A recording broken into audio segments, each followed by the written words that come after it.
Hello and welcome back to Dutiful Future. This is episode 5, and on this 5th episode I have a very special guest. Hello, Lewis Adam. Hello, thank you ever so much for having me. Welcome to the Dutiful Future show. Who are you and why are you here? Well, my name's Lewis Adam. I'm a Liberal Democrat politician in Warwickshire. I'm a Stratford District Councillor and I recently ran for Parliament in Warwick and Leamington. Fantastic. So glad to have you. Thanks for making the time. Today we will be talking about 3 very large topics for the UK at hand. First up, we have Brexit and what now? What's going to be happening? What's going to be changing for both the party and the country? Number 2 is going to be HS2, not only, once again, as a wider scope, but also how this will affect Leamington and Warwick as a district. And number 3 is finally the classic Lib Dem trope, the very important issue of the electoral systems. How would it be changed, or should it be staying the same? Very excited to get this in, so let's dive straight in. Brexit, what now? Assuming anti-Brexit second referendum, I'm going to guess? Well, the thing is, and I mean, I say this as sort of a Liberal Democrat who's been campaigning against Brexit for a long time, is the uncertainty that we had before hasn't necessarily gone away. So we're out of the EU now. I accept that. A lot of people accept that, and we're not kind of trying to reverse that. Because it's something that's happened, but it doesn't mean the uncertainty of our trading relationships, our ways of dealing internationally have been resolved. You've still got a huge amount of work to be done by the government, and I, for one, don't have faith in them to deliver on the promises that they did put forward, let alone solve some of the major problems that we were have been worried about for a long time. Sure. Okay. So the Brexit policy now is okay. Fine. We accept the result. We are going to have to move on. Do you think the aim from this point should be more so to, is it a healing of divisions and then a moving on and trying to almost impact control, I guess, from your perspective, or is this a rebuild relations with the EU and a long-term strategy of, as the Lib Dems campaign so vigorously, to be able to rejoin at some point? Yeah, I mean, ultimately, I'm never going to look to rule out rejoining because I think, as we've argued, it's the best relationship we can have is in the single market and as part of the European Union.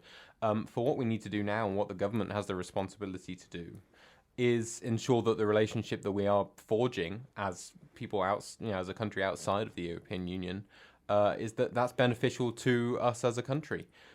I've not seen the evidence to show that they're doing that. I mean, you're looking at sort of how their financials are stacking up. I think it was today the Financial Times reported that the Bank of England see a 12 billion hole in their finances after a few years. I mean, these aren't small figures, and these aren't just small circles that you need to square. These are fundamental questions for our country and how we deal with international trade and everything else for that matter. So you brought up trade. What other key issues would you say that we need to keep our eyes on in terms of scrutiny of the government in post-Brexit, and what are the main areas we need to be focusing on in order to keep the government to account? I mean, in short, it's kind of everything. I mean, it sounds ridiculous. It's the everything, stupid. Yeah, and it's because I think we don't realise how fundamental our relationship to other countries in the world, not just the EU, are to how we act as a country. I mean, trade's the big one in terms of sort of what comes in on our supermarket shelves. But you look at movement of people, which whether free or not is going to happen. You look at the way in which we approach climate change, the way we work together, the way we look at research and development in the scientific sector, universities, students. These are all fundamental aspects of everyday life, no matter how we look at them, and the way in which we deal with them is always going to have a link to the EU. We're not moving. We might have left the EU, but the island's staying where it is. So these are the big questions that do need answering, and the way in which the government does it should be under intense scrutiny because they're the ones who have made such big promises, and they've had a lot of gall in some of the claims that they've made. I mean, I noticed nobody's talking about 350 million for the NHS anymore, and I might have been critical of that before, but what other claims have they made that need to be delivered? So you said that you wouldn't rule out a possibility to continue to campaign, or at least to start campaigning to rejoin the EU. Do you see this as a goal in which would be attempted to achieve in a more in a more short-term scenario, so it's okay, fine, we're going to hold the government account, but we are still going to campaign to try and rejoin the EU? Or would you see this as, let's ignore that for now, focus entirely on what's going to be happening, workers' rights, trade deals, that sort of thing, and then a long time down the way, reconsider joining? Yeah, I mean, I think ultimately, I don't think there's going to be an appetite for it politically, Mm-hmm. and we have to, not just the Liberal Democrats, but I think everyone needs to be very frank about that, and the way in which we approach it as opposition parties needs to be very realistic in how we proceed, because the way in which the Conservative Party have sort of taken control shows that there was a lot of disenfranchisement with the system and the way in which we were interacting with politics. So the decisions we make moving forwards have to consider that. I mean, I'm still passionately European, and I think joining it would be a good idea. I think we need a short, medium, and long-term plan for how we interact, though. Ultimately, like I say, at the moment, it's scrutinising the government. And that's the main goal as opposition parties, to make sure that they are held to account, that there's checks and balances, and actually that they're delivering what's best for people, even if we don't think it's as best as it could be. And then in the long term, we need to look at what opportunities there are. You know, when there might be an opportunity for rejoining. I like to be more as open-minded as I can as a politician, as an individual. These are the things I stand on, but you have to be able to win people around with a good, honest argument. And if you can't do that, then you're not doing your job right. So I completely appreciate we've got a long way to go before we start making that argument. And if we're naive to that, then we're not going to get anywhere. Sure. Relating this specifically to the Lib Dems, I think it's fair to say that the Lib Dems in the last general election really remodeled the party, and Joe Swinson really built the party as the EU party, the one to say, if you want Brexit not to happen, you'll vote for us. And that didn't go amazingly, I think it's very fair to say. With Jo Swinson not even winning her own seat. Would you say that this bad result and pretty much the nail in the coffin for Brexit, it's done now, spells doom for the Lib Dems, in the sense that they rebuilt themselves and remodeled themselves so strongly as the EU party for so many years now? Where do you think the Lib Dems will be going from here? Where is the new strategy? Well, it was clearly not a good strategy for the election, but I think we can't forget the amount of work that we've been doing in all areas of politics and society for generations. So although it was the most passionate aspect of our campaign, you look at our manifesto, it covered a huge amount. During the election, myself, I made sure to talk about everything apart from Brexit in some places, because that's what we do. I'm a district councillor. I've got planning committee tomorrow, which affects people's housing, and we've got things that we're doing on the county council in terms of schools and buses. These are things that might sound small fry when you're talking about grand scheme of things, but it doesn't go away, and it's actually something we've been incredibly strong at in local government for years. I think we do have a long way to go in terms of the national politics in Parliament. But again, we've done a huge amount of good work in sort of personal rights, civil liberties and things. These are things that people care about, and some of the most popular policies from any party over the last sort of generation, I think, are inherently liberal. I think those are the values that are espoused, and it's actually because of our pressure as an opposition party that helps deliver those. So we can't say that just because the big issue that we were focused on has gone, that we're gone. I think that's not representative of how our politics works or how we work as a party, and we represent so much more than that, and we always will. So here we are, we're here to stay. But we need to get out there, I admit. Could you not say that the Lib Dems are going to be, at least in the next few years, tainted with the famous Ramona tag, in that they positioned themselves in such an extreme position on such a vital issue, and to have that have been a loss, could you possibly say that it's going to take a while and a lot of work for the Lib Dems to be viewed as anything but the ones who were stuck on this issue, and this was so central to the campaign?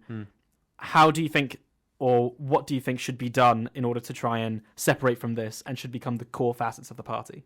Well, I think first thing is, you can't forget that just because we lost this campaign, that there aren't people who still believe in us and the message that we stood on.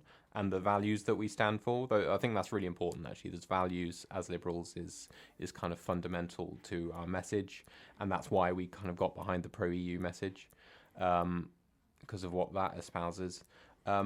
Ultimately, when you're looking at how people interact, I mean, we've got a history of being linked to things that people aren't particularly happy with, but it's actually the work that we do that really shows results, and that's what people respect us for. So things like when we were in coalition, delivering the pupil premium for children, and things in terms of sort of funding there.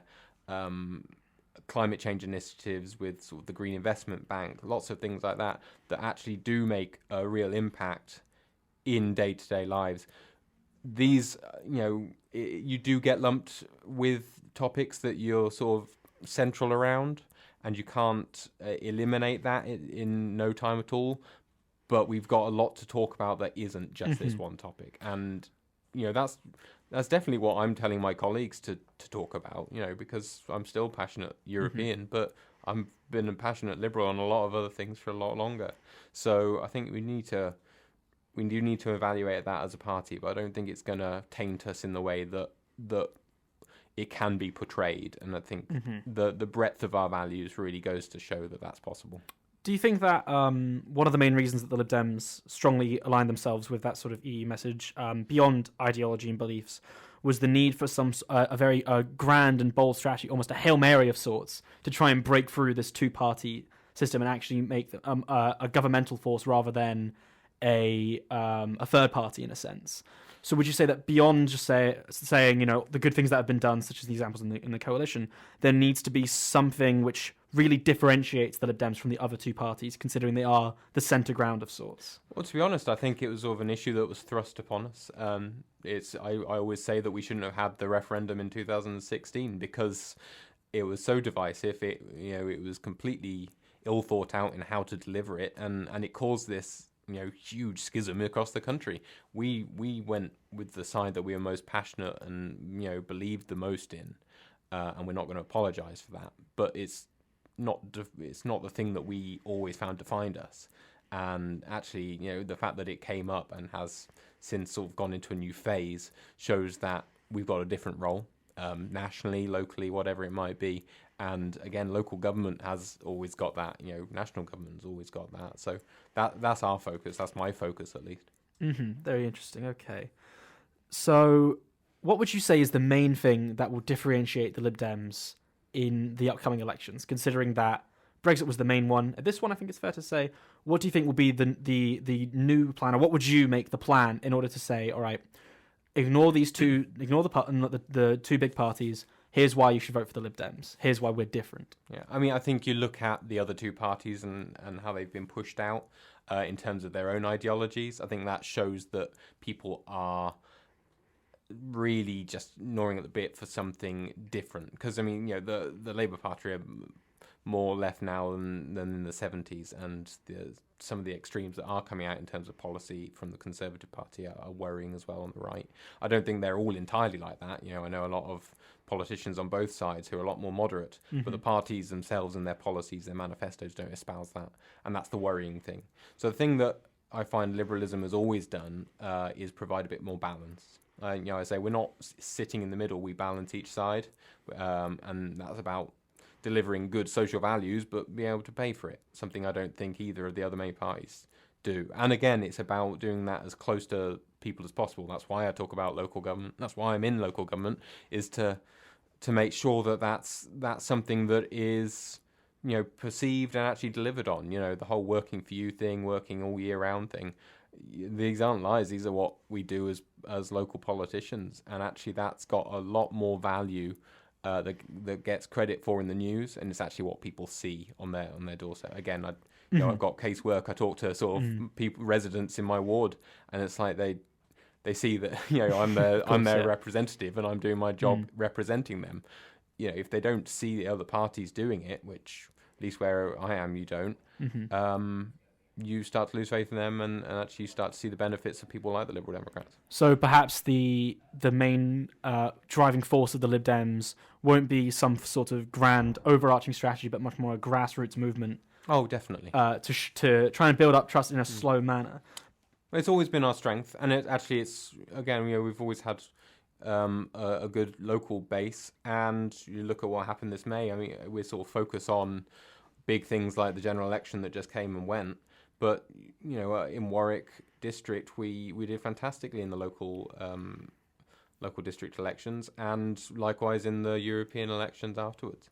So it's not like we haven't got support when the values that matter to people do come up. But like you said, it was a very divisive general election, and it taints the whole political spectrum, to be honest, not just us as a party. Okay, very interesting. So would you say that the grassroots movement and this sort of trust building, is that enough to make the Lib Dems, to increase the Lib Dems to the same level in terms of national success as the other parties? Considering that we're talking about almost like the third way model to be the centre ground and the more reasonable of the three.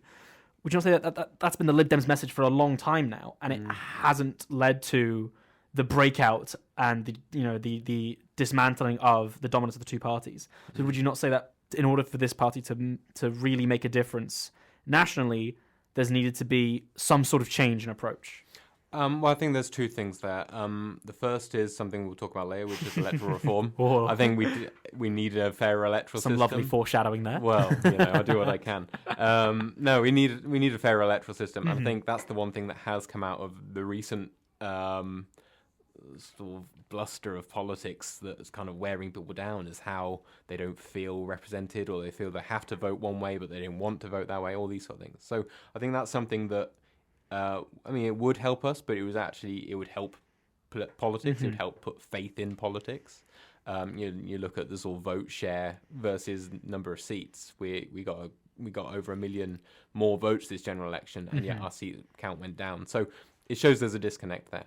But also you look at, you're sort of saying we never broke through. Well, in 2010, we were in government.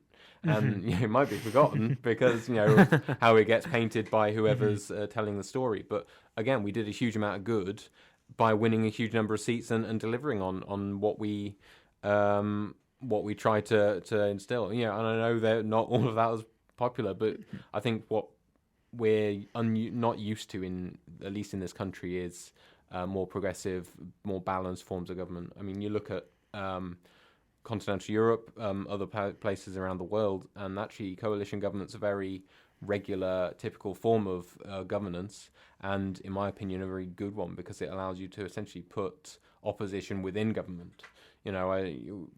People always say, why did you get into bed with the Tories? It's like, I don't say, we weren't in bed with them. We got into a boxing ring with them, and we were fighting it out for 5 years. But you got to be in the ring to fight for those things. Labour Party definitely weren't. And so that's the thing. You've kind of got to be in it to make that impact. We have done it before. But, other case studies of coalition show that the junior partner does get kind of shafted, and it takes a long time for that to come back around. I mean, I think Germany's a really good example of that, where quite often the junior partner has sort of done a lot of work through coalition government, but it takes 20 years to sort of go through that process. I think we're still on the rise. The local government results show that, but I respect that we're going through that process. But I think it's working. I think people are noticing us, and eventually we'll be sort of in a position to take a bit more control again. Specifically in the example of the boxing match rather than the bed, could you say that perhaps there are other means for smaller parties, considering the problems of the electoral system that we'll get into later, to really make a real impact? For example, UKIP, I think no one would argue that they've had a phenomenal impact on British politics recently, with not a massive share of MPs, and that was mostly done by campaigning and making prominence. And as you said, often there is a real problem with third parties or a smaller party in a coalition ending up not getting what they would eventually want, and often not getting a very good deal. Which possibly maybe that the Lib Dems should approach a different strategy of trying to influence things by increasing campaigning outside of just trying to win elections.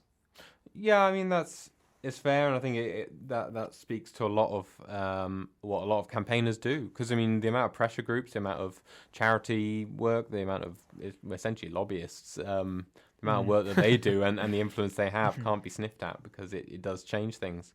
and I think that's really important to do if you want to see a positive change. I mean, the reason I got into politics was because I was tired of shouting at the TV and nothing happening. So I thought, all right, well, what am I going to do about it? Shout at someone else. Exactly, yeah. But my answer was to get into a political party. I think we've got to respect that there are different settings for different things. If we want to see change, we're a political party. That's the sphere in which we operate. There are pressure groups outside of politics which have real impact as well. I think we need to make sure that we focus on what we know we can do, which is politics within that sphere.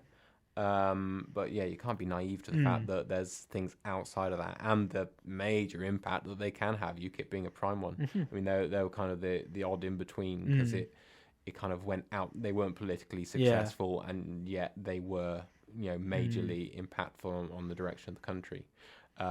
So there is that, but I think that there's a phenomena effect around that. If you want to actually get things done over a longer period of time, a bit more sustainably, a bit more give a structure to people. That's why we're in politics, and we work with people in all different sectors, but that's what we're doing here. Great, very interesting. Now, that's a great way to end the first segment. Thank you very much. I'm going to go to a song now by the Gorillaz featuring Slow Tie and Slaves called Momentary Bliss. Enjoy. Very good song, and a lovely little break there. After that Brexit and Lib Dem chat, we are now moving on to HS2. Lewis, tell me what you think about HS2. Can't say I'm a massive fan. Yeah, I mean, so the ward in which I'm a district councillor, it runs through it, and it tears up the countryside doing so.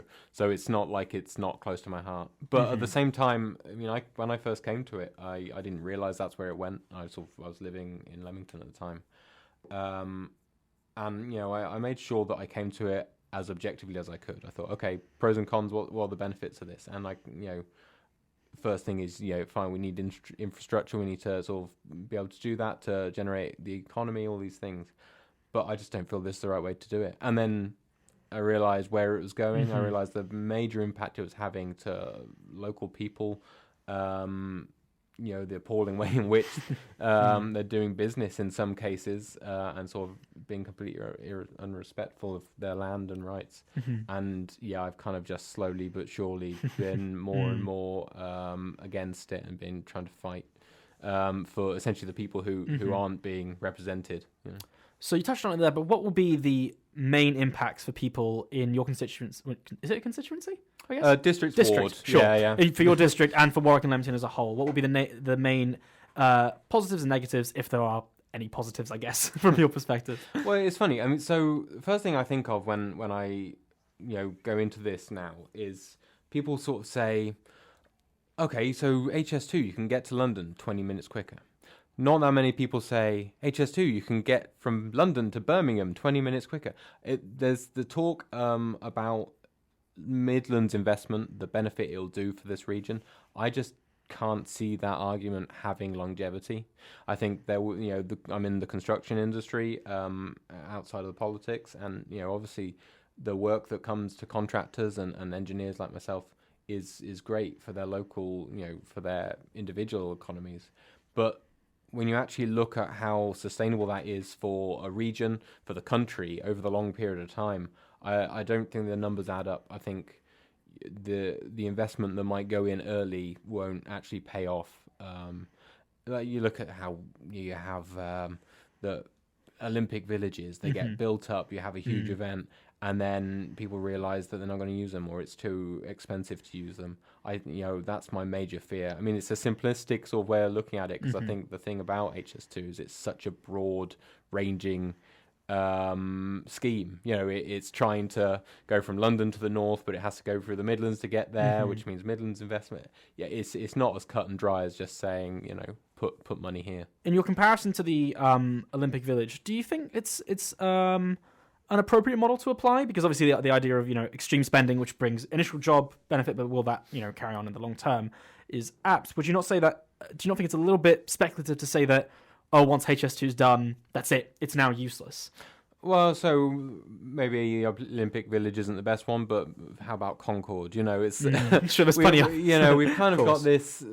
But I guess these are still grandiose comparisons. It's not the same economic model, fine. But the point is that it's not got the the speculative spending that they're putting in isn't going to have the same benefit in my mind, and I think actually it's duping people into believing so, and it makes it a really difficult political topic, because you've also got the issue of, say, country versus town. You've also got the more national point of view, which is we're trying to go from city to city. Well, how are people going to get to these cities, because our regional infrastructure is so poor? You look at the north, we're not going to be able to get to the cities to get to HS2. I think that's where the funding needs to go, and I think that's where it'd be better spent, and it would drive local economies anyway. But with the costs going up and up on HS2, I can't reconcile myself with supporting any aspect of it. So, what do you think about the concept of the north-south divide has been an issue for a long time in UK politics? Do you think that HS2 will play any role in bridging this sort of gap in any form, really? Or do you think it's a total, it will do literally nothing in that sort of relationship? I really think that we need to make sure we look at regional development in its own right before we kind of have this interconnectivity, because I think there is a bit of a divide and we need to sort that out.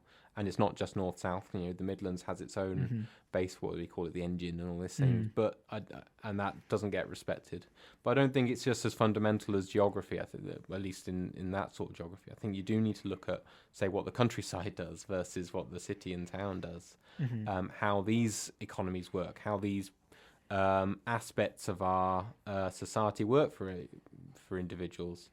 We've got farmers who are sort of having their fields torn up. It's like, well, the arable crops that they produce fed us, So what are we doing to kind of mitigate this? And it comes at a time of uncertainty for the country anyway, as we were talking about.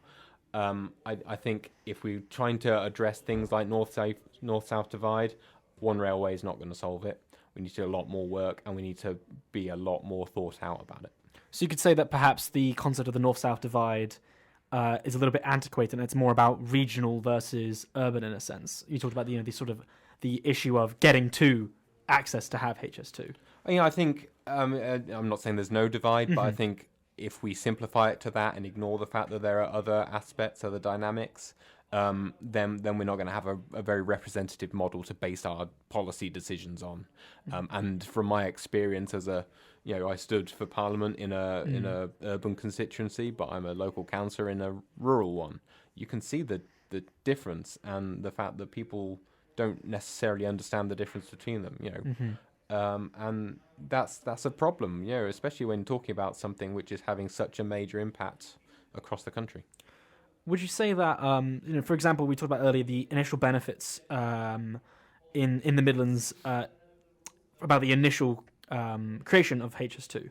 According to government statistics, the West Midlands alone will have a rise of 1.5 billion to 3.1 billion in output, specifically because of HS2. That's quite a lot.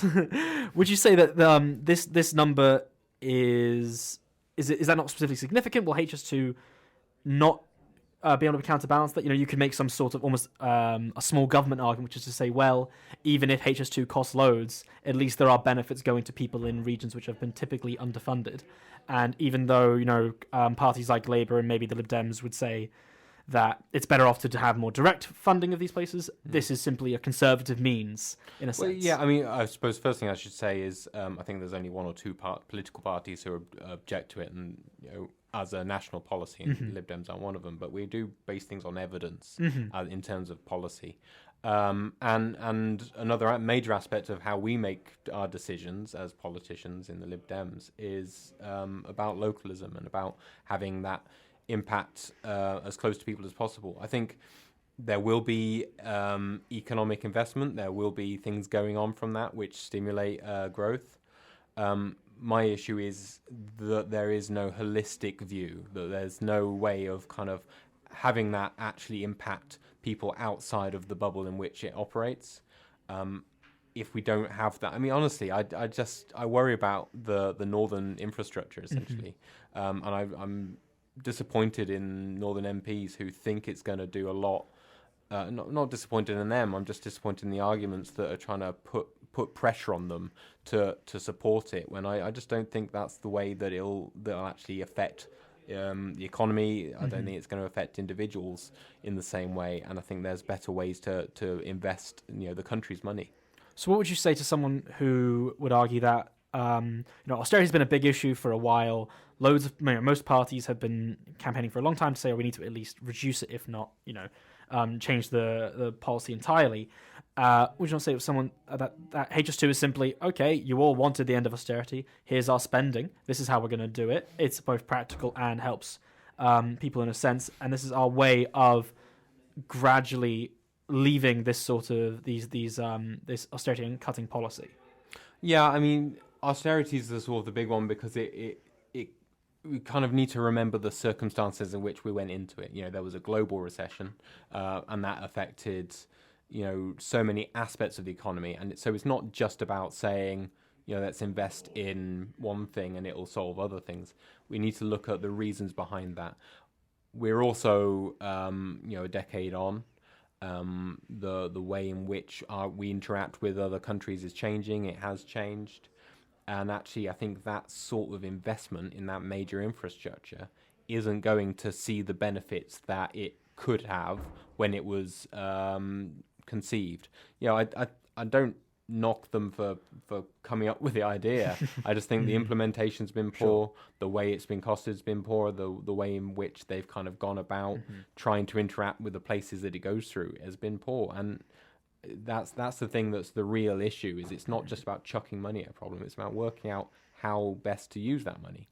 Yeah, and I'm worried for a start that the country's going to be short on cash. So that's how can we do this a bit better? So one could say that perhaps the spirit of the policy is good, but in practice it has been implemented very poorly. That's exactly it, in a nutshell. And I think that's the thing that needs to be respected in this debate. It's not like there was ill intention when coming up with a way of doing it. I just don't think this is the way to do it. You mentioned earlier that that when people talk about HS2, they say, the time from Birmingham to London will be cut by 20 minutes, but never the time from London to Birmingham will be cut by 20 minutes. So by that, do you mean there is going to be a specifically one-way benefit? Do you see this as perhaps another elaborate scheme to make London even further the economic centre? Yeah, I mean, I think that we are a bit too London focused when we think about these kind of aspects. Actually, I'd want to strengthen the regional hubs that we've got and make those kind of benefit in a different way. I think you need to look at Manchester, you need to look at Birmingham and what's good about them. I do a lot of work in Birmingham. It's getting a lot of investment already, and that's got so much potential.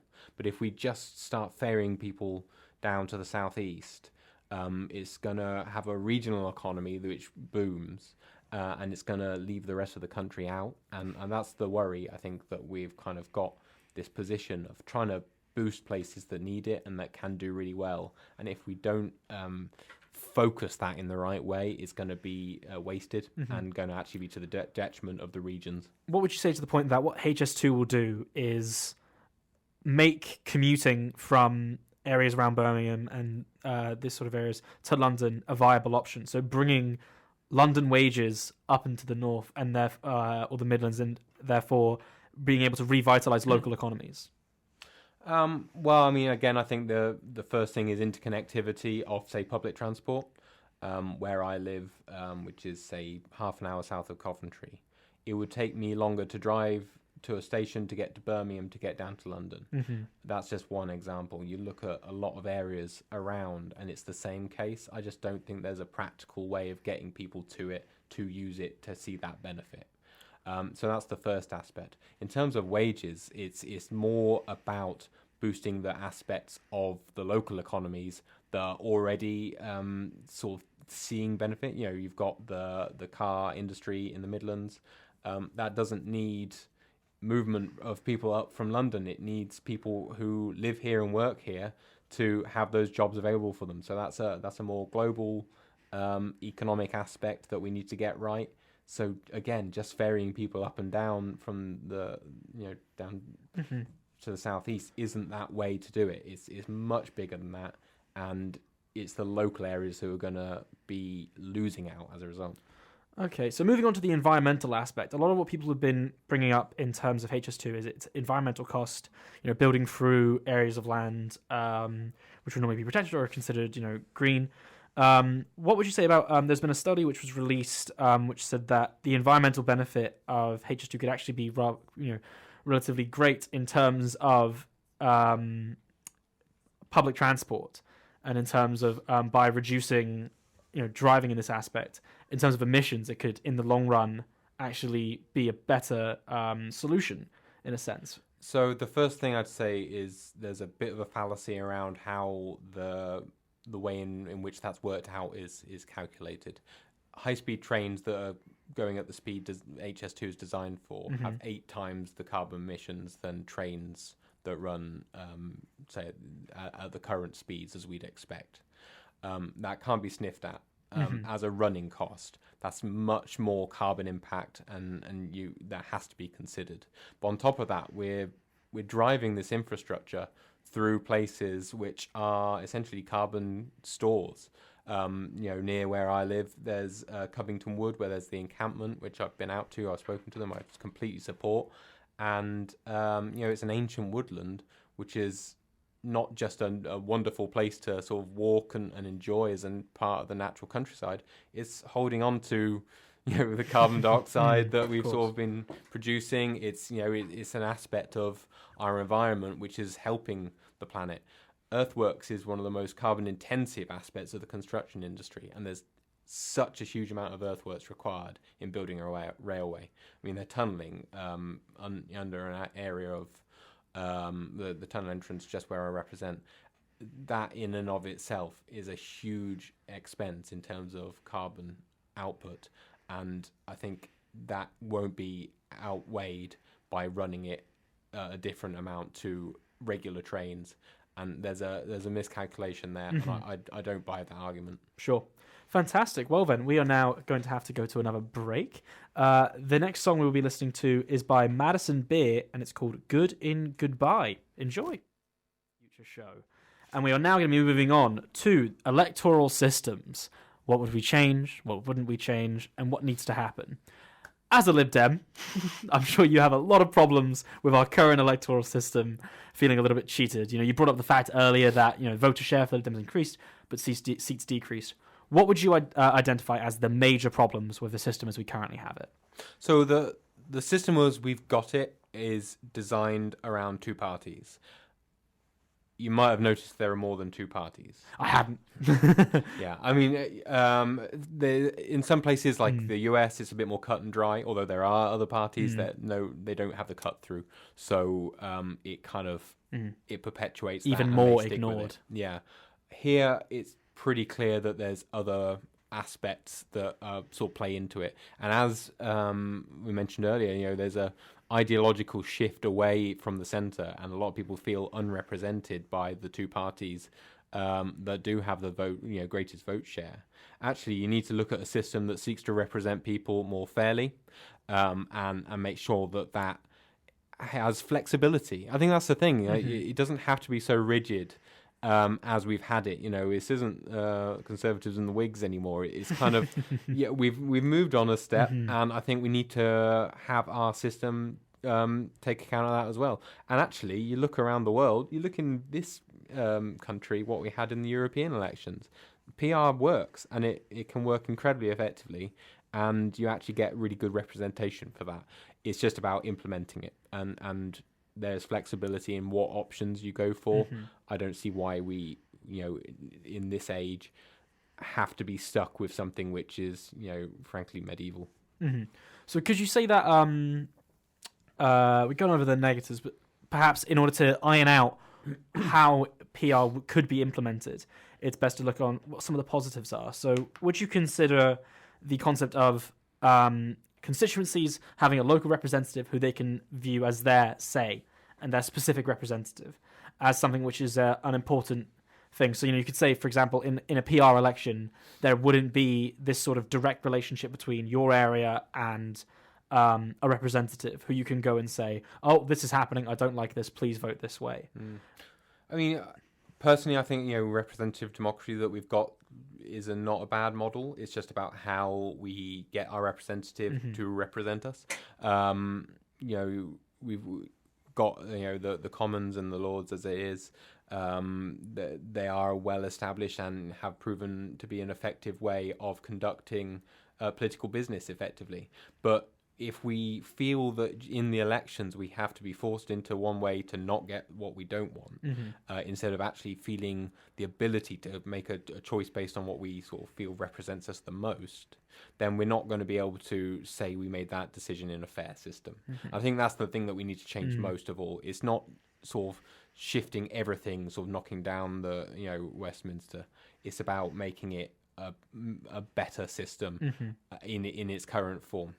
So would you say that perhaps the greatest issue, or like one of the best signs of a problem with the electoral system, is the presence of tactical voting? So, for example, when I had Jonathan Chilvers on, he spoke about how the most frustrating thing for him to hear is someone come up to him and say, "Oh, I love you, John. I definitely vote for you, but I have to vote for these two." Would you say that is the key, I guess, symptom that you would say, all right, there's clearly something wrong here? Definitely. I mean, and it's definitely something I encountered a huge amount. And, the thing that really struck me about it during the election was the emotion in it. There are a lot of people who said, I really would vote for you, but I'm so scared about of X or Y or whatever it might be. And it's like, if fear is having you make your decision, it shows that there's not a system that allows for free representation. And that's the really troubling thing. And actually the fact that those emotional sort of motivators took control and took power essentially away from people shows how unrepresentative our system is in its current form. And there are tried methods which show that it can work otherwise. I mean, my personal preference is single transferable vote, because I think it allows you to kind of, have of course. You've got options. You can sort of say this way or the other. But, that's not the only one. And it's just about having that enabling aspect, because that's where people will want to engage with politics more. We've got to a point now where people are really kind of fed up. And fine, we've had a lot of elections. but it's more than that. It's about people not feeling represented. And again, the emotions take control, and it makes it a less beneficial system as a result. Could you you brought up the House of Commons and the House of Lords as a system, and you brought up the issue of it being antiquated, the specific system we have now. Would you not apply that to perhaps the House of Lords in their strange sort of appointed role as also being antiquated? So perhaps the solution would be, as some people have suggested, turning the House of Lords into a PR elected system, so that we take the voter percentage. All right, Lib Dems got 15% or 20%. You get 20% of the seats in the House of Lords, and then the House of Commons can remain the same to kind of keep that sort of balance. I mean, I'm a strange Lib Dem in that I really like the House of Lords. Really? I've kind of not.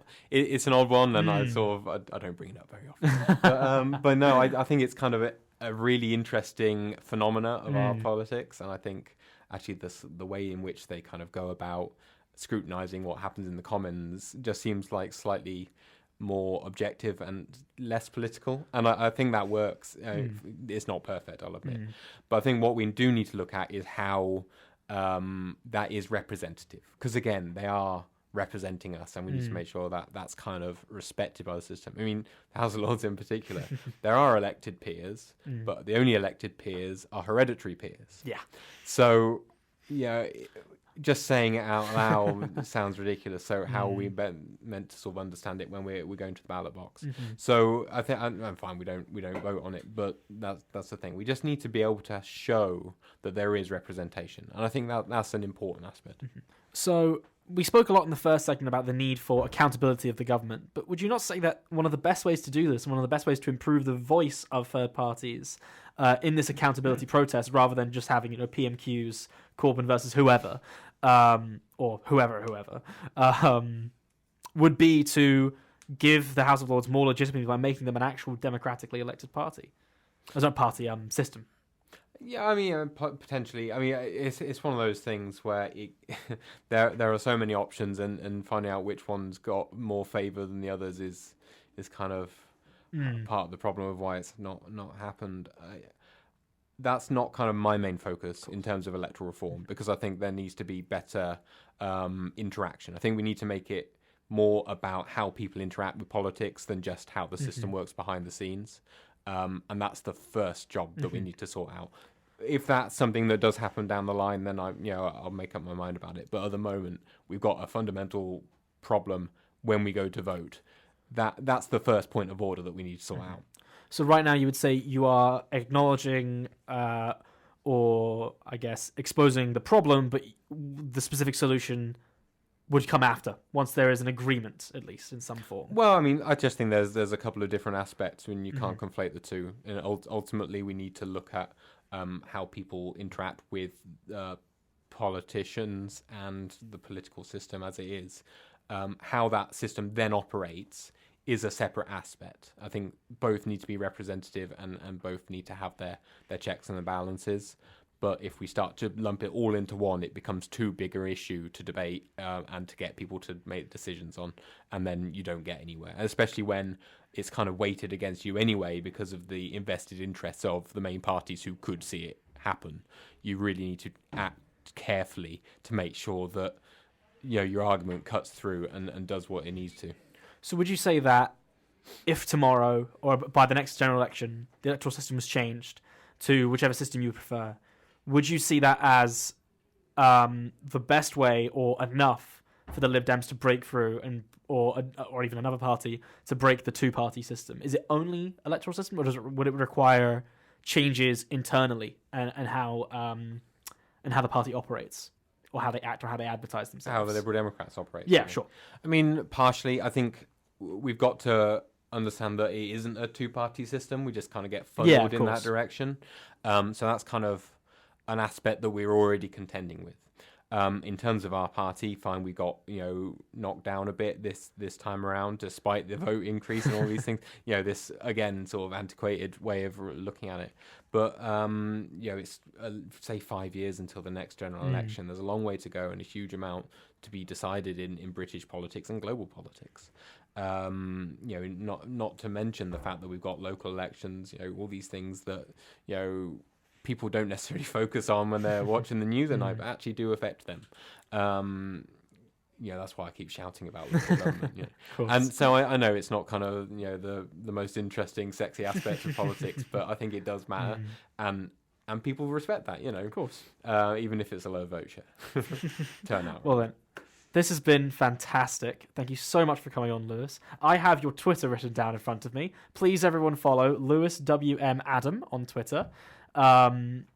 Please do. This has been fantastic. If you want more updates on these specific issues, he tweets quite often. With your most recent tweet was, I believe it was in French, saying goodbye to the EU. I thought it was heartfelt. It tugged the strings. Well, see you soon, I hope. Anything else you'd like to plug? No, that's it. Thanks. But it's been really good being on the show. Thank you ever so much. Fantastic. Thank you so much for listening, everyone. This has been great. We are going to go to our last song. The artist is called Soccer Mommy, specifically with an O. The title of the song is called Circle the Drain. Thank you so much for listening. Enjoy.